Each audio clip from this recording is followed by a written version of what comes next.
எம்பெருமானை ஆட்டுப்பந்துக்களே ராமாய ராமபத்ராய ராமச்சந்திராய வேதசே ரகுநாதாய நாதாய சீதாயா பதே நமக. மனம் கலங்காதிருக்க ரகசியம். தங்களோடு இறைவன் எப்போதும் இருக்கிறான் என்று உணர்ந்தால் கடவுள் எப்போதும் கூடவே இருக்கிறான் என்று உணர வழி ஆழ்ந்த நம்பிக்கை.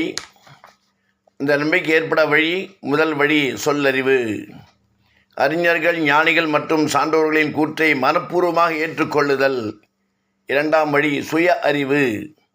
மன அமைதியுடன் நடுநிலை உணர்வுடன் ஆழ்ந்த சிந்தனையில் புத்தி பல வகைகளில் ஆய்வு செய்து உண்மை விளங்கும் போது மனம் தெளிவடைந்து அப்போது ஏற்படுவது நம்பிக்கை. ஏற்பட்டபின் மனம் செல்ல வேண்டிய பாதையில் சரியாக சென்று உடல் மற்றும் மன ஆற்றலை பெருக்கிக் கொள்ளும் பயிற்சியாக தொடர்ந்து செய்யப்படும் பிரார்த்தனைகள் முறைகள். அந்த பிரார்த்தனைகள் மந்திரமாக இருக்கலாம், ஜபமாக இருக்கலாம், தொழுகையாக இருக்கலாம், கீர்த்தனைகளாக இருக்கலாம். மேலும் அனைத்திற்கும் அடிப்படையாக விளங்கும் அன்பும் அறநெறியும் உண்மையும் சத்தியமும் நியாய தர்மங்களை காக்கும் பண்புகளாகவும் இருக்கலாம். இவற்றை மாறாமல் கடைபிடித்தால் வாழ்வில் தோன்றும் எந்த சங்கடங்களையும் எதிரில் கடக்கலாம்.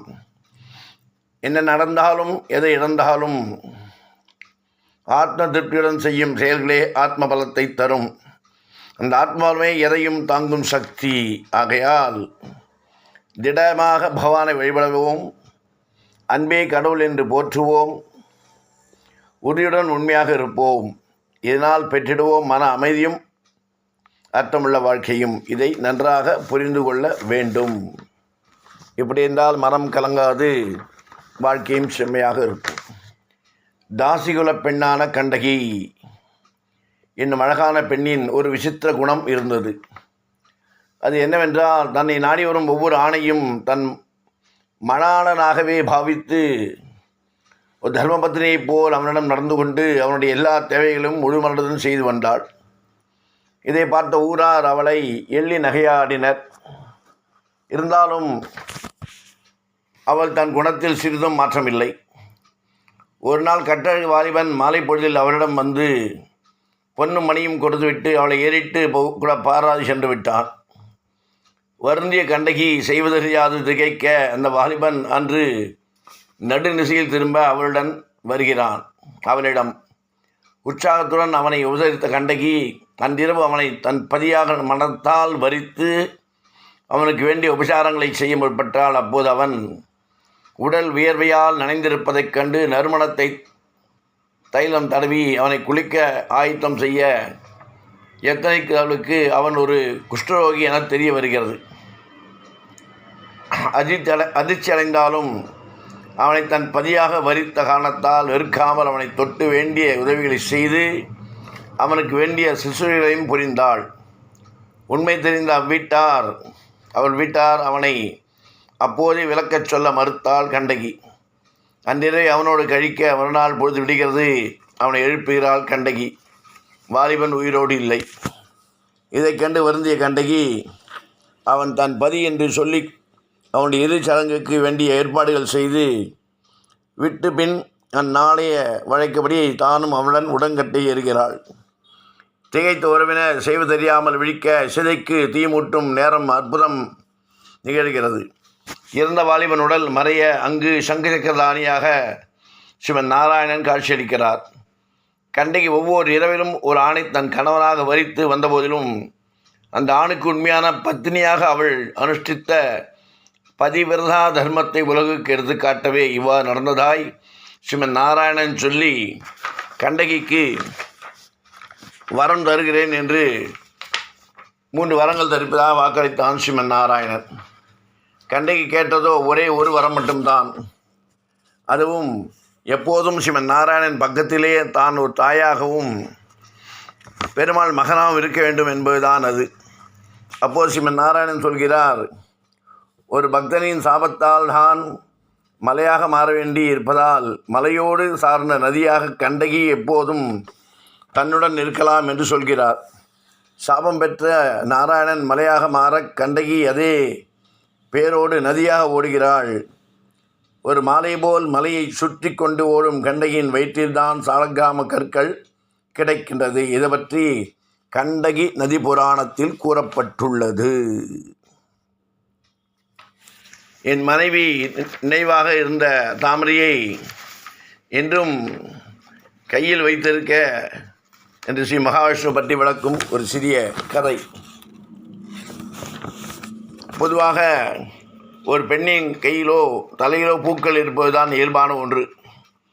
ஆனால் ஒரு ஆண் தன் கைகளில் பூ வைத்திருப்பதால் இயல்பான செயல் அல்ல, அரிதான செயல். யாரோ ஒரு பெண்ணிற்கு தர எடுத்து செல்கிறான் என்று தான் நினைப்பார்கள். அப்படி மகாவிஷ்ணு முன்கைகளில் இருக்கும் செந்தாமரையை பார்த்து, ஒரு பெண் அல்லது ஆண் உங்களுக்கு இந்த தாமரை யார் தந்தது அல்லது யாருக்கு தர இந்த தாமரை எடுத்துக்கொண்டு செல்கிறீர்கள் என்று கேட்டால், என் மனைவி எனக்கு தந்தது, அவள் நினைவாக இன்னும் கையில் வைத்திருக்கிறேன் என்று பதில் சொல்வதன் மூலமாக நான் இன்னொருத்திக்கு சொந்தமானவன் என்பதை புரிய வைத்துவிட முடியும். ஏனெனில் செந்தாமரை மகாலட்சுமி மிகவும் பிடித்த மலர். திருமகள் எப்பொழுதும் செந்தாமரையில் தான் வீற்றிருப்பாள். அதேபோல் மகாவிஷ்ணு எப்பொழுதும் மகாலட்சுமி சூடிய காஞ்சனை மாலையைத்தான் தன் கழுத்தில் சுமந்து கொண்டிருப்பார். தன் மனதை எந்த பெண் விரும்பினாலும் அவள் விரும்பிவிடக்கூடாது என்பதற்காக தன் மனதில் இன்றும் நித்தியமான நீங்காத இடத்தை லட்சுமிக்கு தந்துள்ளார். ஒரு கணவன் தன்னுடைய மனதில் தன் மனைவிக்கு முழு மனதையும் தந்தவனாக இருப்பானாகில் அவனது கண்களுக்கு அவன் மனைவி தவிர வேறு எந்த பெண்ணும் அழகாக தெரிய மாட்டாள்.